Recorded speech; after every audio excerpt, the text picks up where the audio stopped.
Now, this is his personal aide, his body man. Tell us why he's included. He's included because he is alleged to have made false statements to federal investigators about his role and about what Trump did. And there's a real concern, as you can see from the special counsel, that Trump was not only evading the answers from the investigators, accomplice in this widespread scheme. And this wasn't just something that happened overnight. Months and months of them holding back the documents. And this indictment also shows that Trump repeatedly talked about sensitive materials, documents that could have sources and methods on them that reveal how accused of effectively going against his own country by compromising documents of this nature. Let's exactly what this is, because as this indictment alleges, these are documents that include defense and weapons capabilities of the United States.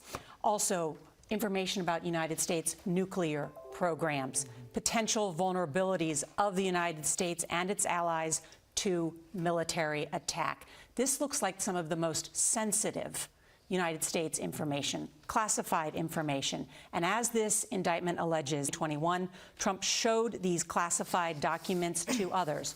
One time at the Trump National Golf Club in Bedminster, and another time Trump showed a representative of his political action committee these documents. These individuals did not have security. And there's something very important also to add here. This is not just about retainment of classified material. It's also about an allegation of obstruction of an ongoing federal investigation. Very quickly, from page 21, you have conversations between Trump and his lawyer. Normally, in any case, we never have a prism into what attorneys are discussing with their clients. But in this case, the special counsel said to a federal judge, might have taken place in those confidential attorney-client conversations. We need that material. So Evan Corcoran, Trump's former lawyer, was forced to turn over his voice notes, turn over his notebooks. And here's what they found. Trump told his lawyer on May 23rd, 2022, according to this investigation and indictment, I don't want anybody looking. I don't want anybody looking through my boxes. I really don't. I don't want you looking through my boxes. Respond at all, or don't play ball with the federal subpoena. Wouldn't from evidence between a conversation between Trump and his own lawyer that Trump never thought would get out? Well, it's out here in this indictment. To summarize his lawyer, let's just lie and say we don't have the document. Effectively, yes. He's saying, what can we do to evade a federal? Why is it that the attorney was forced to cooperate and turn over his notes? Well, we're all forced to comply when a federal judge says you have to turn over your notes. But this is called the crime fraud exception. They believe that criminal intent might have taken in the attorney-client conversation. Now, as this aspect of the case could be something that's crucial in the coming weeks as the Trump team, as we've been told privately and from different sources, tries to challenge and dismiss this indictment. They'll say that maybe the federal judge and the special counsel overstretched, tried too hard to get all this material. But at the end of the day, it was a necessity to break attorney-client privilege and get these documents. I want to bring in our senior investigative correspondent, Catherine Herridge, because you have been following this 14-month-long investigation from the beginning that is detailed here. There's also audio recordings of some of these conversations that the president had. Transcript that there was an audio recording at his club in Bedminster, New Jersey. It was the former president and then some colleagues. It was about an autobiography for a former aide. And in the course of that conversation, you hear this. I was told it was central to this indictment that he says, as president, I could have declassified it. Now I can't, you know, but this is still a secret. And this was a Pentagon memo, Nora, that was about attack plans for, he describes it as very confidential, secret. But the reason this matters from the special counsel's point of view is that it's an admission, an acknowledgement that he had the power to declassify, but in this particular case, he understands almost a consciousness of guilt that this is a record that cannot be shared. And let's just on this particular, let's drive down on this Bedminster episode where there is that audio tape. This involved a moment in time when Donald Trump was agitated, angry at Chairman of the Joint Chiefs of Staff, General Milley, because Milley had suggested that the president, Donald Trump, had wanted to attack Iran. And so Donald, who were helping to write a book of Mark Meadows, well, no, it wasn't me, it was him. Here's the plans right here, correct? You nail it, Nora. Based on our reporting, we're learning today here at CBS News a lot about the motivation, the why. If you're just tuning into this, it seems like, so he had records, motivation for Trump to have these documents.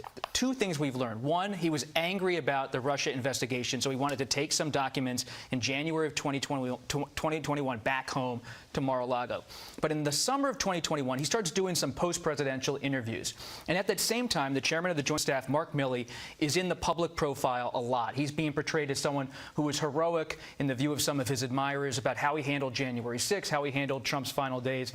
So Trump's taking these interviews with reporters, talking to book authors. He didn't talk to us for our book, Peril, but he talked to a lot of other people. And in the course of these interviews, some of which were recorded, he starts bringing out documents and saying, Milley was wrong on this, Milley was wrong on that. I know because some of this stuff I have is classified, and I have it right in front of you. And based on our conversations with sources close to Trump, Trump aides were looking at the recorders on the table going, he's talking about classified material. It's now on tape. And now Trump aides who were called before the special counsel were forced to turn over audio tapes of Trump knowingly had. If you're a prosecutor, that's Goldman. I just want to make one point, because as we look at this sort of through a broader prism of the kind of intelligence equities that were involved, there were equities that originated this information or were impacted by this classified information. So it lists Explain what you mean. 7 agents was retained, according to the special counsel at Mar-a-Lago. And they include the Central Intelligence Agency, so that's human spying, the Department of Defense, we've just mentioned, the National Security, the National Geospatial Agency is the mapping agency, the National Reconnaissance Office is the super secret spy satellites that we rely on, the Department of Energy, and the Department of State's their own Bureau of Intelligence and Research. Is it fair to say these are some of America's most important secrets? Well, it's half of the entire intelligence impacted by the retention, the alleged retention of these records. Look at this. By the former president. To build on Catherine's reporting here, page after page in this indictment shows foreign countries, allies, and perhaps adversaries, their capabilities militarily in terms of intelligence possibly compromised by Donald Trump having foreign intelligence, top secret, annotations from foreign intelligence officials. And some of them are what's called specially compartmented information. These are programs that Documents, according to the indictment, it alleges that sometimes they were kept in a ballroom. This is a social club. Mar-a-Lago is not a residence. He does stay there. It is a club. There are people in and out of there. They say also not only in the ballroom, a bathroom and a shower, office space, his bedroom, and a storage room. And Greg personally involved with packing the boxes. He directed a storage room be cleared to move the boxes in. He had made this defense earlier that it was the U.S. General Services Administration that was packing up all these boxes. I had nothing to do. Compartmentalized, secure documents with people who don't have security clearances, and they're not inside one of those secure compartmentalized information facilities, one of those SCIFs. It's happening right out in open space. Do you remember when the raid happened, spreading of all of those documents on the floor, and former President Trump said, look at the mess the FBI made. But on page 14, there's an image of all the documents that were spilled onto the floor at Mar-a-Lago.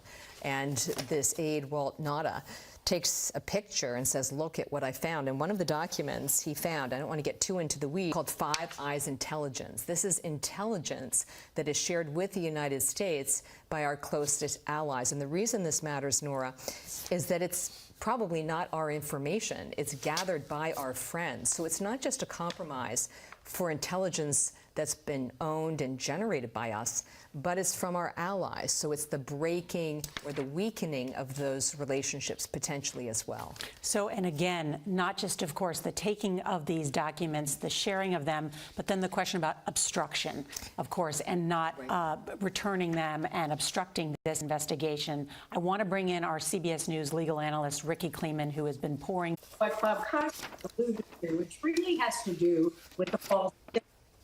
Because one of the things that we learn at page 40 at count 37 has to do with the fact that it looks like Donald Trump caused his own lawyers to file false declarations about what documents were given and what documents were no longer remaining in the home of Mar-a-Lago or anywhere else.